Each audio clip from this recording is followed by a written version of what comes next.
இந்த 10 ரூபா இன்னும் நிக்கலின்னு மக்கள் சொல்றாங்களே, அது எப்படி உங்களுக்கு கரெக்டா தெரியுது? உங்களுக்கு கரெக்டா தெரியுது? நான் குடிகாரரோட தொடர்புல இருக்கேன். இப்போதான் கொஞ்ச நேரத்துக்கு முன்னாடி விஜய் அவர்கள் கரூரில் தனது கருத்துக்களை பதிவு செய்தார். இந்த கொள்ளையை அடிச்சதுனால தான் உங்க கரூர் கம்பெனி ஓனர் ஒருத்தர் எங்க இருக்காருன்னே தெரியாம ஓட்டு ஓட்டு ஓட்டு ஓட்டு ஓட்டு ஓட்டு ஓட்டு ஓட்டு. அந்த கருத்துக்களை பதிவு செய்த அடுத்த நிமிடத்திலேயே திமுக கதிகலங்கி போய்விட்டது. பட்டாக்குட்டி கத்தாக்குட்டி சமாச்சாரங்களைப் போல எடுத்தேன் கவிழ்த்தேன் என்று பேசுவது அவருக்கு முறையல்ல. அவர் முழுக்க முழுக்க கரூர் சம்பவத்துக்கு காரணமே திமுக தான். திமுக நாமக்கல் அந்த மீட்டிங் முடிச்சுட்டு கரூர் வரும்போது அந்த கரூர் போலீஸ் எங்களை அலர்ட் பண்ணிருக்கலாம்ல. சதி செய்து என்னை வேலுச்சாமிபுரத்துக்குள்ள என்னை முடக்கி விட்டார்கள். அந்த இடம் ஒரு குறுகலான இடம். இந்த 41 உயிர் திரைப்பட நடிகனை பார்க்க வந்தது என்பது வரலாற்றில், தமிழர்களுடைய வரலாற்றில் கரைபடிந்த அத்தியாயம். இந்த திமுக எதிர்ப்பு என்பதுதான் பிரதான கொள்கை தமிழ்நாட்டில். எம்ஜிஆர் என்ன பண்ணாரு? கருணாநிதி எதிர்ப்பதுதான் பிரதான கொள்கை. அதிமுக பேச்சாளர்கள் கருணாநிதியுடைய அந்தரங்கம் வரை போவார்கள். அதுதான் தமிழ்நாட்டில் அரசியல. திமுக பேச்சாளர்கள் எம்ஜிஆருடைய நடிகையினுடைய கட்டில் வரை போவார்கள். நாளாந்தர பேச்சாளர்களை ஜெயலலிதா வச்சிருந்தது. ஆமா, அவங்க கனிமொழியினுடைய அந்தரங்கம், ராஜாஜி அம்மாளுடைய அந்தரங்கம், செல்வியினுடைய அந்தப்புறம். அப்புறம் சோடா பாட்டில் வீச்சில் அன்னைக்கு நெடுமாறன் மட்டும் இல்லைன்னா இந்திரா காந்தி கொலை செய்யப்பட்டிருக்காங்க. அப்போ அந்த ரத்தம் இல்லையா, அது அந்த 3 நாள் ரத்தம். கருணாநிதி சொன்னது. விஜய் திமுக என்றாலே ஊழல் கட்சி, தீய சக்தி. தீய சக்தி தீந்து போன சக்தி யாரு? தீந்து போன சக்தி இல்ல, தீந்து போன சக்தி. தீ ஒரு பொருளை தீ எரிஞ்சா கடைசி என்ன மிஞ்சம்? ஏன்னா அதிமுக களத்திலேயே இல்ல, ஆனா அதிமுக ஊழல்வாதிகளை தன்னோடு வச்சிருக்காரு. ஏன் ஜகா வாங்குகிறார் விஜய் அவர்கள். திமுக அமைச்சர்களை இன்னும் சேகர் பாபு பக்கமே போல. திமுக காரனுக்கு என்ன கமிஷன் ஏஜெண்டா, இல்ல கரப்ஷன் ஏஜெண்டா, இல்ல கலெக்ஷன் ஏஜெண்டா? நீங்க தான் தூக்கி உள்ள போட சொல்றீங்களே. மக்கள் சொல்றேன், நான் சொல்றேன். உண்மையிலே யோசனை பண்ணி சொல்றீங்களா? மறுமணி கைது பண்ண சொல்றீங்களா? சரியா? ஏங்க, மக்கள் சொத்தை கொள்ளையடிச்ச மருமகன் என்ன, மாமனார் என்ன? ஐயோ கொள்றாங்களே. அம்மா தூக்குச்சுல, உங்களுக்கு தான் குத்துணும். எதுக்கு குத்துறோம்? இந்த பயல்களை வச்சு கும்மா குத்துறோம். இப்ப திமுக பொறுத்த வரைக்கும் விஜயை எதிர்ப்பதற்கு நீங்க சீமான தயார் பண்ணுங்க.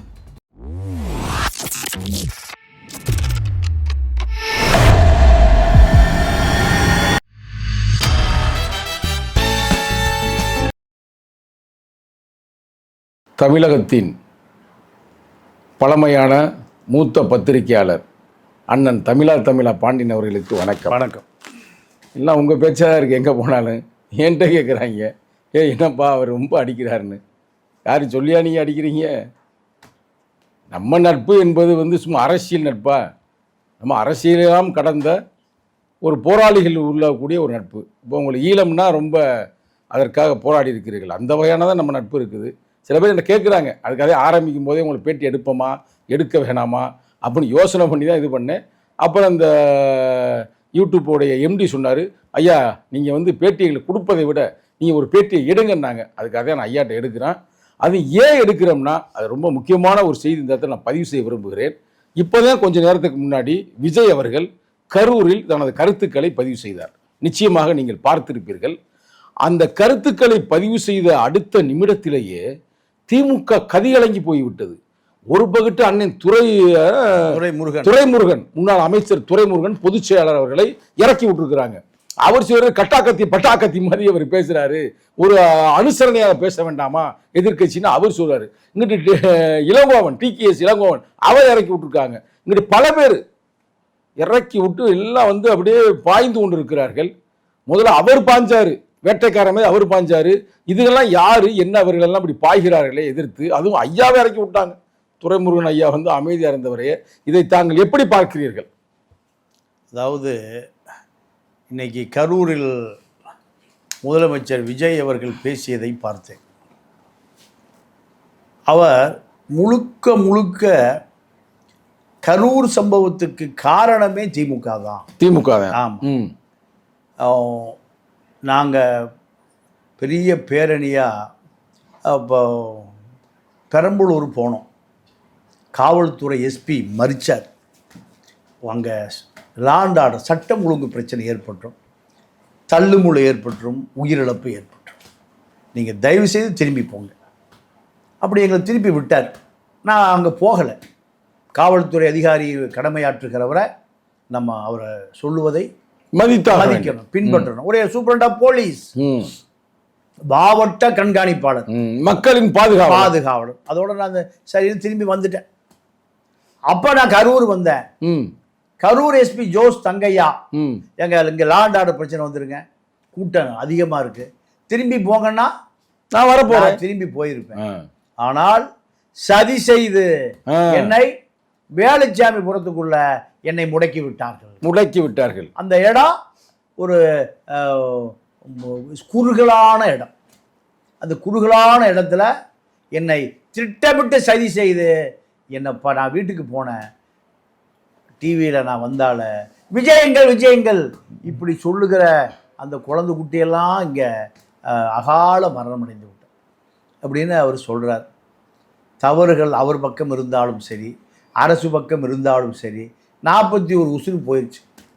அந்த 41 உயிர் திரைப்பட நடிகனை பார்க்க வந்தது என்பது வரலாற்றில், தமிழர்களுடைய வரலாற்றில் கரைபடிந்த அத்தியாயம். ஆனால் இப்போ இந்த திமுக எதிர்ப்பு என்பதுதான் பிரதான கொள்கை தமிழ்நாட்டில். எம்ஜிஆர் என்ன பண்ணாரு? கருணாநிதி எதிர்ப்பது தான் பிரதான கொள்கை. அதிமுக பேச்சாளர்கள் கருணாநிதியுடைய அந்தரங்கம் வரை போவார்கள். அதுதான் தமிழ்நாட்டில் அரசியல. அதே போல திமுக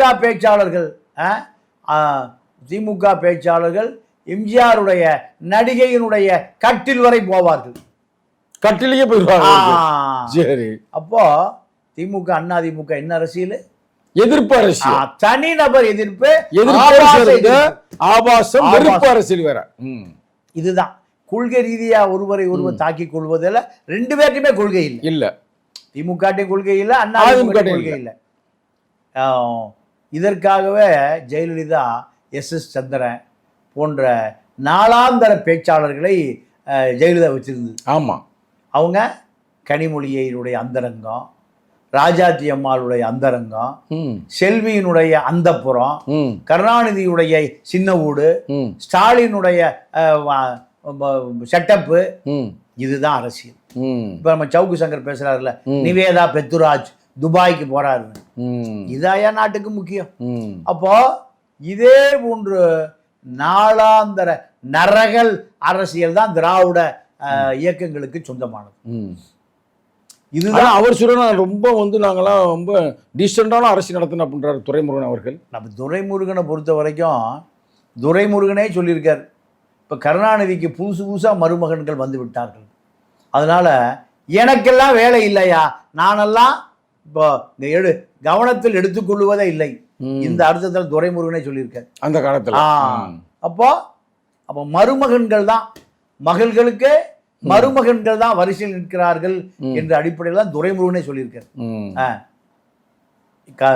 கருணாநிதியுடைய வசனம் என்னன்னா, கனிமொழியின் மகள், கனிமொழியின் தாயார் தர்மாம்பாள் என்ற ராஜாத்தி அம்மாள், எனக்கு அதுக்கு தொடர்பே இல்லை. தொடர்பு இல்லாம எப்படியா கனிமொழி பிறந்தா? இதுதான் கருணாநிதியினுடைய ஆபாச அரசியல். அதே போல கருணாநிதி, நானே இப்போ முரசொலியில் ஜெயலலிதா அரசியலுக்கு வந்த பிறகு ஜெயலலிதாவை எவ்வளவு கீழ்த்தரமாக பேசணுமோ சோபன் பாபுவோடு இணைத்து படமே பழைய முரசொலி பார்த்தீங்கன்னா படமே இருக்கு. இது ஒரு பொழுதுபோக்கு சாதனம். ஜெயலலிதாவை நான் படிச்சிருக்கேன், அந்த படத்தை நான் பார்த்துருக்கேன். ஜெயலலிதா சோபன் பாபுக்கு குழந்தை பெற்று கொடுத்து விட்டு அந்த குழந்தையை தூக்கி எறிந்து விட்டு தமிழ்நாட்டில் அம்மாவாகி விட்டார் முரசொலியில். இதை விட நீ ஆபாசம் நரகல் நடை வேணுமா? ம். இந்த நரகல் நடை இந்திரா காந்தி வரைக்கும் போகும். ம். இந்திரா காந்தி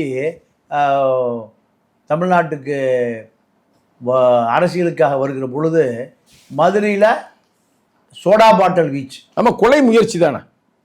அப்போ சோடா பாட்டில் வீச்சில் அன்னைக்கு நெடுமாறன் மட்டும் இல்லைன்னா இந்திரா அம்மா காந்திக்கு வந்து கொலை செய்யப்பட்டிருக்காங்க. அப்போ நிருபர்கள் கேட்குறான், என்னங்க அந்த அம்மாவுக்கு மண்டை உடைஞ்சு ரத்தம் வந்துருச்சாமே, அந்த ரத்தம் இல்லையா, அது அந்த 3 நாள் ரத்தம். கயவன் கருணாநிதி சொன்னது. ஐயோ, வரலாற்றில் இருக்குங்க, வரலாற்றை படிங்க, வரலாற்று அதெல்லாம் இருக்கு. அந்த 3 நாள் ரத்தம், பெண்களுக்கே வருகிற 3 நாள் ரத்தம் அது இப்படின்னு சொன்ன கயவன் தான் கருணாநிதி. இந்த கருணாநிதியை தூக்கி பிடிக்கிற களிச்சடைகள் தான் இந்த துரைமுருக, RS பாரதி, TKS இளங்கோவன் எல்லாம் தூங்கிட்டு அப்புறம் எழுப்பி விட்டுருக்காங்க. சரி, எல்லாம் போய் பாரு. விஜய் முதலமைச்சரானத திமுக தலைமையால சகித்து கொள்ளவே முடியல. நீங்க இளவரசன் என்ன பண்றான், சட்டிபானையெல்லாம் உடைக்கிறான், இந்த டிவியவே உடைச்சு விட்டான். என்னடா எப்ப பார்த்தாலும் முதலமைச்சர் முதலமைச்சர் விஜயை காமிக்கிறீங்க. பல டிவி மாத்தியாச்சு. எங்க விஜய் உதயநிதி வீட்டுல விஜய் இனிமேல் டிவிலே வரக்கூடாதுடா, வந்தா அந்த டிவி உடைக்கப்படும். சரி, இப்போ இந்த அரசியலை திமுகவை எதிர்ப்பது மட்டும்தான் அதிமுகவுடைய கொள்கை, ஜெயலலிதாவுடைய கொள்கை, எம்ஜிஆருடைய கொள்கை, எடப்பாடி கொள்கை, OPS கொள்கை, யார் வந்தாலும் இதுதான் அரசியல் நிலவரம். இப்போ அந்த நிலவரத்தை விஜயும் கையில் எடுத்திருக்காரு. திமுக தான் ஓட்ட பாத்திரம் தண்ணி ஊத்திட்டே இருந்தா ஒழுகிட்டே இருக்கு. ஏன்னா அத்தனை எங்க போயிருச்சு, திமுக காரன் வீட்டுக்கு போயிருச்சு. திமுக காரன் வீட்டுக்கு போயிருச்சு. இதைத்தான் விஜய் திமுக என்றாலே ஊழல் கட்சி, தீய சக்தி. தீய சக்தி தீந்து போன சக்தி யாரு? தீந்து போன சக்தி இல்ல, தீந்து போன சக்தி. தீ ஒரு பொருளை தீ எரிஞ்சா கடைசி என்ன மிஞ்சம்? போனது. தீ பிடிச்சு எரிந்து போனதுக்கு பேர் தீந்து போனது. அதிமுகவை தீந்து போனதுங்கிறாரு. ஏன்னா அதிமுக களத்திலேயே இல்ல, ஆனா அதிமுக ஊழல்வாதிகளை தன்னோடு வச்சிருக்காரு. இந்த கரூர் விஜயபாஸ்கர் அவர் போக்குவரத்து மந்திரியா இருந்த பொழுது போக்குவரத்து துறைக்கு வாங்கப்படுகிற டயர்கள், உதிரி பாகங்கள் பூரா இவருடைய பினாமி ஒரு ஸ்பேர் பார்ட்ஸ் கடை வச்சிருப்பார், அங்க கிடைக்கும். இப்படி அவர் பல கோடி திருடி விட்டார். யாரு? அந்த பினாமி. ஆட்சி போன பிறகு அவரை பல கோடிக்கு கணக்கு கொடுக்கல, கடத்திட்டு போய் அடைச்சி வச்சு பொண்டாட்டி பிள்ளையெல்லாம் அடிச்சு உதைச்சு எல்லாம் எழுதி வாங்கி அவர் புகார் கொடுத்து இவர் ஜெயிலுக்கு போயிடுறாரு. அது சரி. யாரு? கரூர் விஜயபாஸ்கர். இப்ப அவரு தான் 3 வயசு குழந்தை கேட்டுதான், எங்க கட்சிக்கு வந்துட்டீங்களா தாத்தா பாடுறான். ரோட்ல ஒரு பையன் கேட்டானா, என்ன மாமா எங்க கட்சிக்கு வந்துட்டீங்களா? அப்போ சிறு குழந்தைகள், பள்ளி மாணவர்கள், கல்லூரி மாணவர்கள் எல்லாம் வந்து விஜய் ஆதரிக்கிறாங்கன்னு இப்ப அவர் சொல்றாரு. இந்த லஞ்ச லாவணிய ஊழல் பேர்வழிகளை விஜய் சேர்த்து தான் இப்போ ஆட்சி அதிகாரத்துக்கு போக வேண்டியிருக்கு. 12 சீட்டு வாங்க வேண்டியிருக்கு. இவர்கள் தான் அந்த 12 சீட்டு. அதிமுக ஊழல் பெருச்சாளிகள் தான் 12 சீட்டு. இந்த 12 சீட்டு வந்தா 10 சீட்டு வெளியே போகும். 12 சீட்டு வந்தா 12 சீட்டு வெளியே போகும். இந்த 12 சீட்டை கொண்டு வருபவர்கள் யாரு? ஊழல் பெருச்சாளிகள் தான். அப்ப இது ஊழலை பத்தி இவர் பேசுறாரு. அப்போ இந்த திமுக அதிமுக ஊழலுக்கு இந்த ஊழல் பரவாயில்லைன்னு மக்கள் நினைக்கிறாங்க. நீங்க விஜய், ஆதவ் அர்ஜுனா இது போன்ற நபர்கள், புஷி போன்ற நபர்கள் எல்லாம் திமுகவை எப்படியாவது ஒழிச்சிட்டு இந்த நபர்களை அதிகாரத்தில் அமர வைக்க வேண்டும் என்பதற்காகத்தான் 35% மக்கள் விசில ஒட்டச்சு, விசில குத்துன்னு குத்தி ஓட்டு போடுற மிஷினை உடைச்சு, இவிஎம் மிஷினை சூடு வந்து புகை வந்துருச்சு, ஜெயிச்சு. எல்லாம் விசிலே போய் போட்டா, எல்லாம் விசில வேற எதுவும் எவனும் தொடவே இல்லை. அந்த பட்டனே உடஞ்சு போச்சு. சரி, அந்த ராடு தான் இருக்கு, அதை அமைச்சி இருக்கான். சரி, அப்போ இதெல்லாம் யாரு மீது உள்ள வெறுப்பு? திமுக மேல இருக்கிற வெறுப்பு. இப்போ அவரை பொறுத்த வரைக்கும் பிரதான கொள்கையை அவர் என்ன முடிவு பண்ணிட்டாருன்னா திமுகவை எதிர்ப்பது தான் தமிழ்நாட்டு அரசியல்.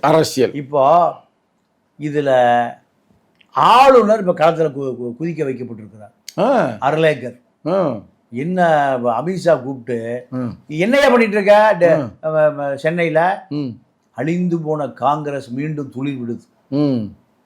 இப்போ மாமன்ற தேர்தல் வரப்போகுது. கூட்டணி கட்சிகளுக்கு திமுக 10% கொடுக்காது, அதிமுக 10% கொடுக்காது. ஆனால் இப்போ விஜய் என்ன பண்ண போகிறாரு, கூட்டணி கட்சிகளுக்கு 10%, காங்கிரஸுக்கு 20 சீட்டு, பிசிகாவுக்கு 20 சீட்டு, கம்யூனிஸ்டுகளுக்கு 20 சீட்டு, இப்படி ஒரு அரசியல் வரப்போகுது. அதிகாரத்தை பகிர்ந்தளிக்க. இதுக்காக ஆளுநரை கூப்பிட்ட அமித்ஷா என்னையா அழிஞ்சு போன காங்கிரஸ் மீண்டும் தமிழ்நாடு முழுக்க துளிர்க்குது, இலை விடுது, என்ன பண்றீங்க அங்க, இப்படி சொன்ன பிறகு ஆளுநர் நேர மதுரையில் போய் அங்கே அரசு அலுவலகங்களில் ஆய்வு செய்ய கிளம்பிட்டார். பரவாயில்ல. ஆய்வு செய்ய கிளம்பிய பிறகு அனைத்து கட்சிகளும் ஒன்று சேர்ந்து எதுக்க ஆரம்பிச்சோன்னையோ ஜகா வாங்கிட்டார். இதெல்லாம் விஜய்க்கு அனைத்து கட்சிகள் சார்பில் வருகிற ஆதரவு குரல், ஆதரவு சக்திகள். இப்போ விஜய் நீங்கள் ராஜ்மோகன் சொல்லிட்டார், ஆளுநர் அலுவலகளை பார்த்தால் போதும், மதுரைக்கெல்லாம் வர வேண்டாம். இப்போ இது யாருடைய வாய்ஸ்னா விஜயுடைய வாய்ஸ். அப்போ விஜய் இது போன்ற செய்திகளை ஆளுநரை மூர்க்கத்தனமாக எதிர்க்கக்கூடிய வேலைகளும் இப்போ செய்ய ஆரம்பிச்சிட்டார். விஜயை பொறுத்த வரைக்கும் அடுத்த உள்ளாட்சி தேர்தலில் 100% வெற்றி, அடுத்து வருகிற நாடாளுமன்ற தேர்தலில் 100% வெற்றி. இந்த வெற்றிகள் தாவேகாவை அடுத்த சட்டமன்ற தேர்தலுக்கும் தயார் பண்ணுகிற வேலையை வெற்றி பெற வைக்கும். இப்போ விஜய் பண்ண ஆரம்பிச்சிட்டாரு. திமுகவால் மீண்டும் எந்திரிக்க முடியாது, படுத்தே கிடக்குது. இதுதான் இப்போ விஜயுடைய அரசியல். கரூரில் ஆரம்பிக்கப்பட்ட அரசியலே திமுக எதிர்ப்பு தான். திமுக எதிர்ப்பை தொடர்ந்து மக்கள் என்ன விரும்புறான்னா, இன்னும் ஏவா வேலை கைது செய்து சிறையில் போடல, ஏன் கைது பண்ணல, அவர் ஏன் குண்டர் சட்டத்தில் அடைக்கல, ஐஸ் பார்ல ஏன் அவர் படுக்க வைக்கல. பல 1000 கோடி கொள்ளையடிச்சவர். மக்களுக்கு அவ்வளவு வெறுப்பு இருக்கு. நீங்க ஏவா வேலு முட்டையா பணம் கொடுத்தாரு, அந்த பணத்தெல்லாம் வாங்கி வச்சுட்டு யாருக்கு ஓட்டு போட மக்கள்? விஜய்க்கு தான் ஓட்டு போடணும். அப்போ திமுக மீது உள்ள கோபத்தை விஜய் ஏன் மடை மாற்றுறாரு? இந்த கோபம் இருக்கு. என்ன இன்னொரு விஷயம் என்னன்னா, அனிதா ராதாகிருஷ்ணன் முதல் நாள் நைட்டு சிறைக்கு போறாரு, காலையில வீட்டுக்கு வந்துடுறாரு. ஆமா, என்ன பண்ணது விஜய் போலீஸே? மக்கள் கோவப்படுறான். செந்தில் பாலாஜி இன்னமா பிடிக்க முடியல, எதுக்கு லுக் அவுட் நோட்டீஸ். 2 பேரையும் கைது செய்வதற்கு 15 நாட்களுக்கு முன்பே கண்காணிப்பு வளையத்தில் வச்சா உடனே உள்ள போட முடியாதா? கரெக்ட். ஒரு ரவுடி நீங்க போய் ஒளிஞ்சுக்கிறான் ஆந்திராவில், வடசென்னை ரவுடி போய் எங்க போய் ஒளிஞ்சுக்குவான்? ஆந்திராவில் போய் நம்ம போய் தூக்கிட்டு வர்றது இல்லையா? அப்ப ரவுடிக்கு ஒரு சட்டம், மக்களுடைய சொத்தை கொள்ளையடிக்கக்கூடிய அரசியல் ரவுடிகளுக்கு ஒரு சட்டமா? கார்பரேட் ரவுடிகள், மக்கள் கொள்ளையடிக்கிற ரவுடிகளுக்கு ஒரு சட்டம், கார்பரேஷன் ரவுடிகளுக்கு ஒரு சட்டமா? ஏன் கைது செய்யல? இந்த கோபம் மக்களுக்கு இருக்கு. இதை புரிஞ்சுக்கிட்டாரா இல்ல விஜய் இன்னும் புரியல மாதிரி தெரியல, புரிந்த மாதிரி தெரியல. ஏன் ஜகா வாங்குகிறார் விஜய் அவர்கள்? திமுக அமைச்சர்களை இன்னும் சேகர் பாபு பக்கமே போல.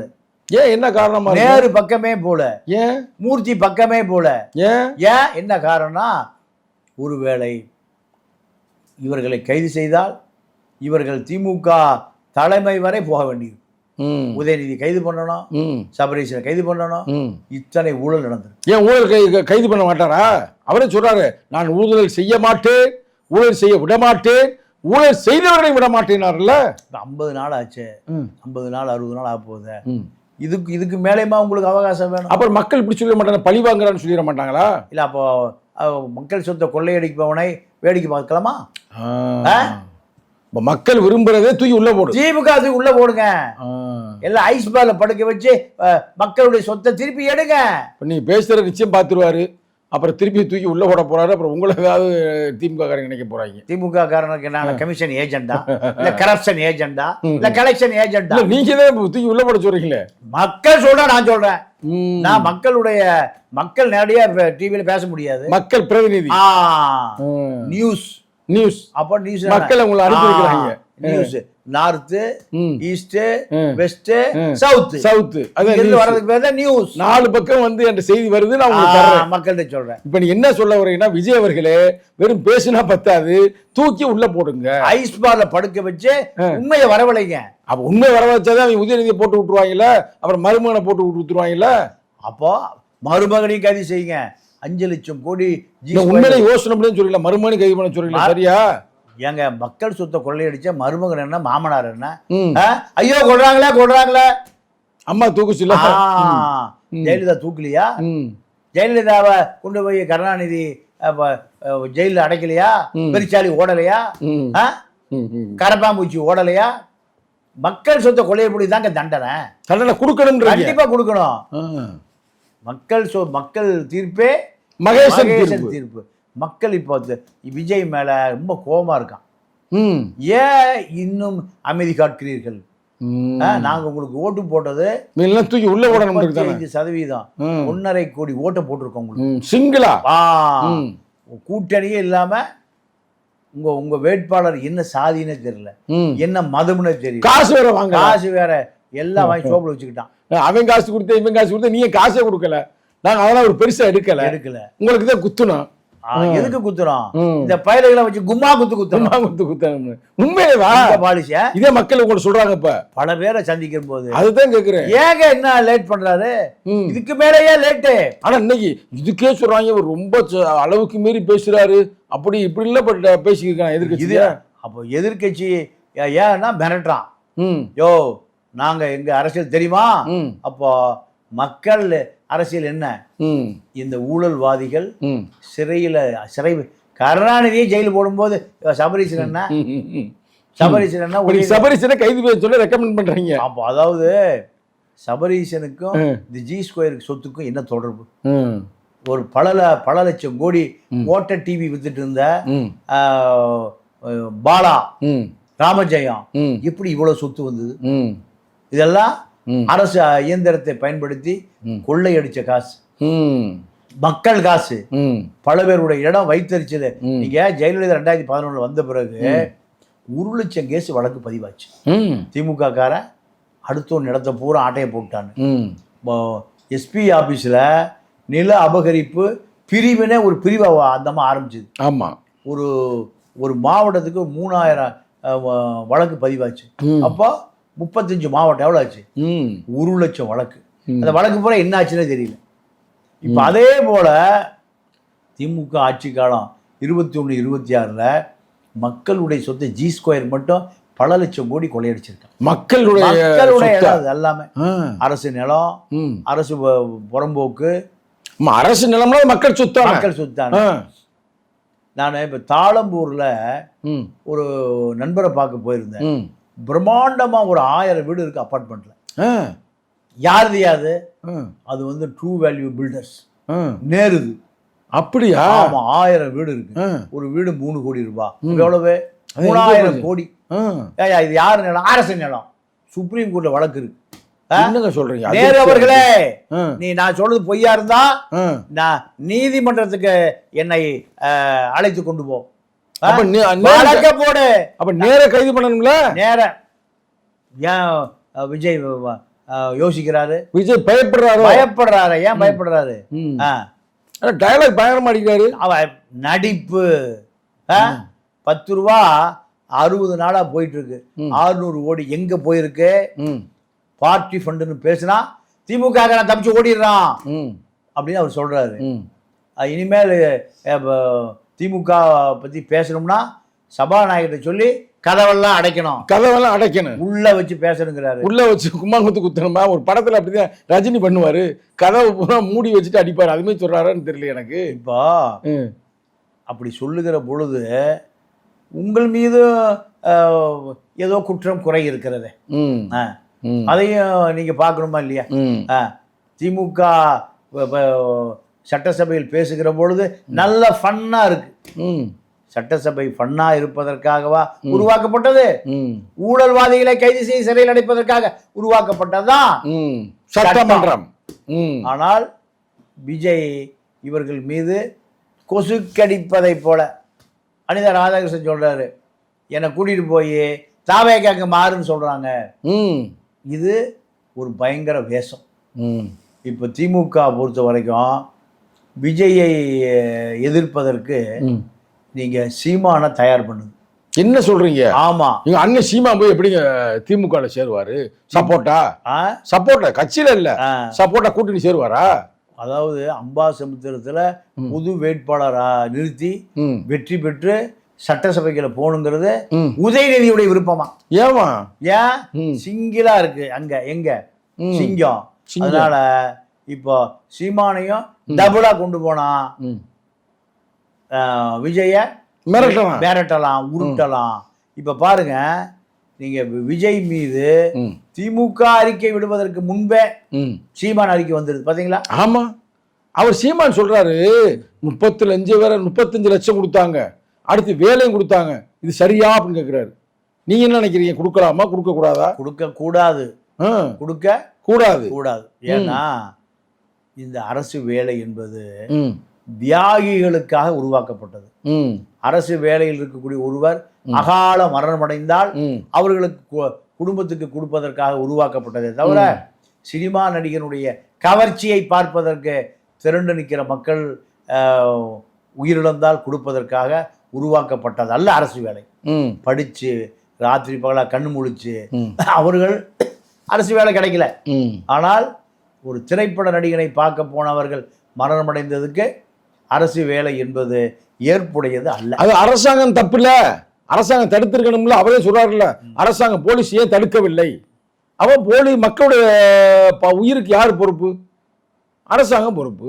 அதனால அரசாங்கம் கொடுக்கணும்னு நாங்க சொல்றோம். அரசு ஒரு திரைப்பட நடிகனை பார்க்க கூடிய கூட்டத்தில் இறந்து போவதற்கு அரசு பொறுப்பல்ல. எப்படி உள்ள அனுமதிச்சிச்சு? அரசு தடுத்திருக்கணும்ல. இல்ல அரசு அது அவரே சொல்றாருல்ல, தடுத்திருந்தா நான் விட்டுருப்பேன். நீங்களும் இப்ப சொன்னீங்கல்ல. இல்ல எனக்கு என்னமோ பாவம் மக்கள் கஷ்டப்படுறாங்க, ஒரு அமௌண்ட்டை கொடுப்போம், ஒரு வேலையை கொடுப்போம்னு கொடுத்துருக்குறாங்க. கீழ்வெண்மணிலாம் கொடுத்தாங்களா?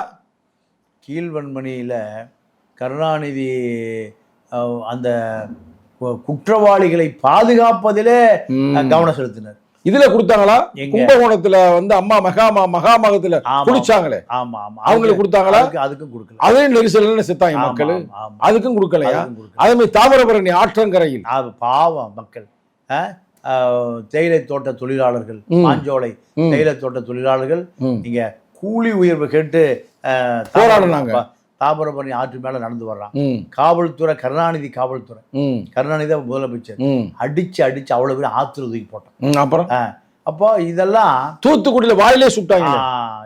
ஸ்டெர்லைட் போராட்டத்துல அந்த வகையில் இவர் பரவாயில்ல இல்ல, அவங்க கொடுத்துருக்கணும், கொடுக்கல, இவர் வந்தவே கொடுக்குறாரு. இல்ல அதற்கெல்லாம் கொடுத்துருக்கணும். ஏன்னா அது மக்களுக்காக, நிலத்துக்காக, மண்ணுக்காக போராடிய மக்கள். இவர்களெல்லாம் திரைப்பட நல்லா கொடுத்துருக்காங்களாம். அது கலெக்டர் ஆபீஸ்ல வேலையா, பள்ளி கல்வித்துறையில வேலையா சொல்றாங்க. 32 பேர் கொடுத்துருக்காங்க. சில பேர் வேணாம்னு சொல்லிட்டாங்களாம். வேணான்னு சொல்ல, அவர்களுக்கு ஆளே இல்ல. புருஷன் செத்து போச்சு, பிள்ளையும் செத்து போச்சு, பொண்டாடி செத்து போயிட்டு அப்ப யாரு கொடுப்பாங்க? அதனால இல்லைன்னு வேணாம்னு இருப்பாங்க அவருக்கு. பட் இதெல்லாம் கொடுத்தது நாங்க வரவே இருக்கிறோம். ஐயா எப்படி பாக்குன்னு தெரியல. ஆனா அந்த மேலாவளவுல கொண்டாங்க பாத்தீங்களா, 7 பேரை கழுத்தறுத்து கொண்டாங்க பாருங்க. ஊராட்சி மன்ற தலைவரா எப்படா ஒரு பறையன் ஆகலாம், ஜனாதிபதியா கூட பறையன் ஆகலாம், இங்க ஆகக்கூடாதுன்னு திமுக காரங்க இருந்தே அவர் முருகேசன் அவரை கொலை பண்ணாங்க. அவங்களுக்கு வேலை கொடுக்கல.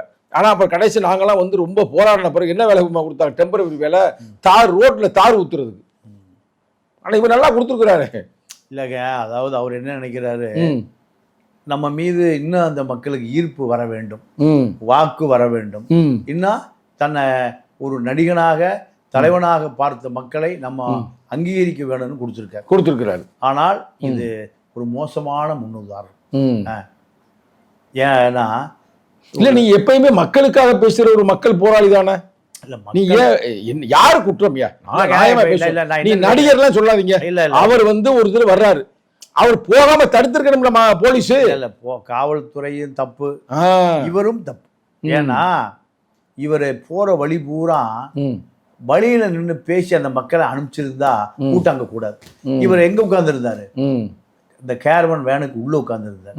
அப்போ நீங்க வருகிறவர் ஏதோ பெரிய சுதந்திர போராட்ட தியாகி இல்லை, தண்டி யாத்திரைக்கு போபவர் அல்ல, இல்ல நேதாஜி சுபாஷ் சந்திர போஸும் அல்ல.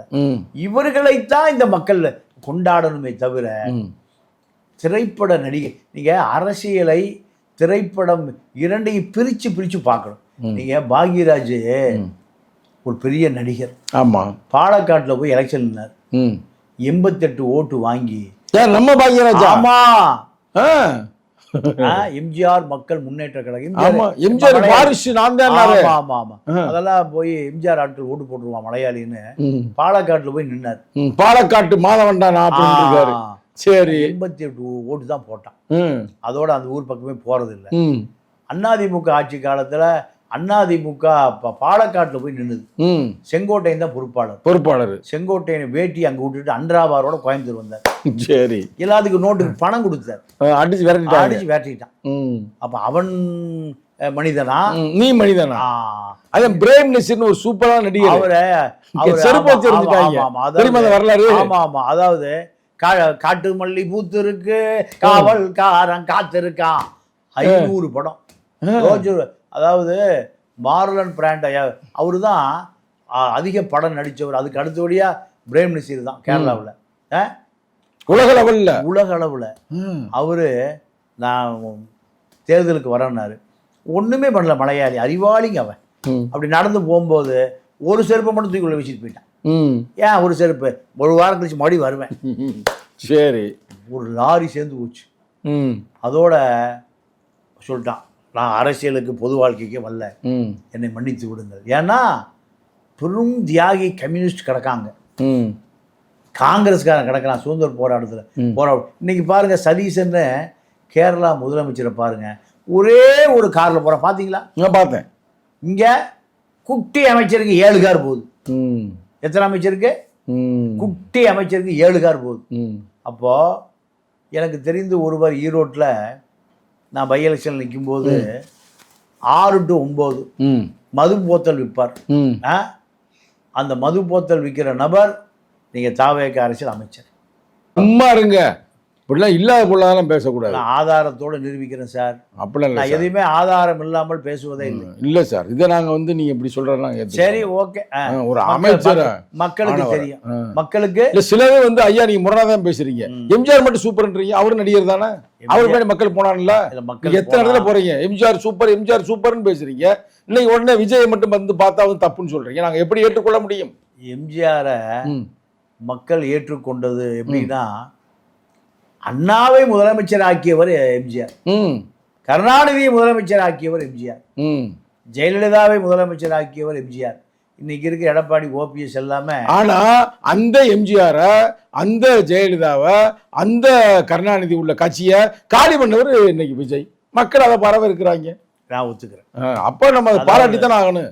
அதெல்லாம் நடிகரா, இன்ஜினியரா, டாக்டரான ஏன் பார்க்கணும், இல்ல பத்திரிகையாளரான ஏன் பார்க்கணும்? மக்களுக்கு செய்யறாருன்னா ஓகே.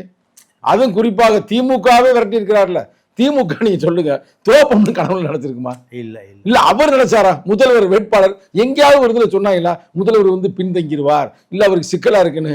அதை கூட பார்க்காம எப்படிங்க அவங்க ஒரு மருமையை விட்டாரு? இல்லங்க, அதாவது பெண் அமைப்புல உங்களுக்கு ரொம்ப நெருக்கம் தானே? எப்படிங்க? இப்போ எனக்கு 2 நாளா சொன்னாங்க, என்ன அமைப்பே கலைச்சிட்டாங்களாம்.